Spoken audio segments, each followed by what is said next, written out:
I'm Michael. I'm a student at the University of Michigan and an undecided voter. And I wanted to ask what the practical steps that your administration plans to take to end the war in Ukraine are. Yeah, thanks, Mike. I appreciate that question. And look, you're obviously a student at the University of Michigan. I think that your generation should care especially a lot about this, because if we don't get this right, then we know that when the world gets set on fire, and unfortunately, it's gotten very tumultuous under Kamala Harris's leadership, it's young men and young women from America who have to go overseas to pick up the pieces. And so one of the biggest and most important arguments I can make for Donald Trump is I really believe that he is the candidate of peace. And so let me say two things about this. The first and most important thing, the best way to stop a war is to prevent it from happening in the first place.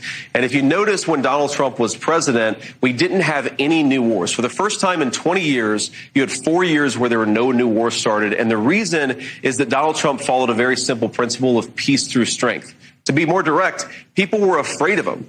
They were afraid that if they did something crazy, Donald Trump would respond to it. And so the bad actors all across the world, whether in Russia or North Korea, they were more in check when Donald Trump was president. So the first thing that we've got to do is prevent it. But you're asking now, of course, about a war that's already in progress. And how do we stop it? And I think that the seeds of peace and Russia and Ukraine come from recognizing that, as unfortunate as it is, and Russia shouldn't have invaded Ukraine in the first place, both the Russians and the Ukrainians are exhausted. They're both struggling to find men, because primarily men in those countries that are fighting the war, but they're struggling to find women too.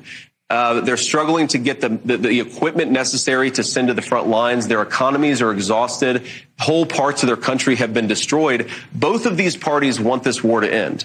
And I think, unfortunately, you've got a lot of American leaders who like to beat their chest and say, well, this is the good guy and that's the bad guy. Look, yes, Russia should not have invaded Ukraine, but we are where we are. And what's in the best interest of America, and what I believe is in the best interest of Ukraine and Russia, is for the killing to stop. The longer this goes on, the worse it risks becoming a nuclear war. It risks engulfing the entire European continent. I mean, we talked about food prices earlier. Ukraine produces a large amount of the world's food supply. If this war goes on for much longer, you're going to have whole continents, I mean, Africa, Europe, that are starving because we're prolonging a war instead of bringing about peace.